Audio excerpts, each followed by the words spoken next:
And now, a Zone It 91.3 91-second movie review. 5, 4, 3, 2, and Action! Angelina Jolie makes a pretty solid return to the 90s style action thriller in the movie Those Who Wish Me Dead, and while the movie itself doesn't exactly knock it out of the park, the performances are stellar enough to give the film a passing grade. With all that said, your ultimate enjoyment of the film depends on what you're looking for going into it. The movie tells the story of a smoke jumper haunted by her past and seeking redemption who has to help a young boy being tracked by hitmen that are after highly sensitive evidence. Oh yeah, and it's all in the midst of a raging forest fire.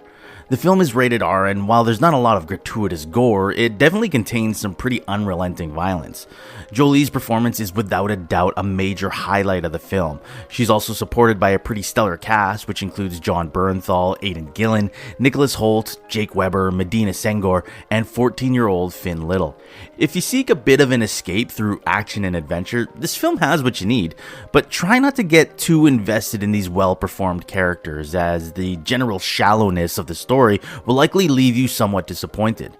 I'm not sure if the production ran out of time or if it was an intentional creative decision, but the film seemed to wind up with a few loose ends that make it appear as though many resolutions are intentionally left up to the viewer's imagination, but with the amount of time they spent developing the story and the characters in the first act, the lack of follow-up felt more like an unscratched itch than a bold story choice.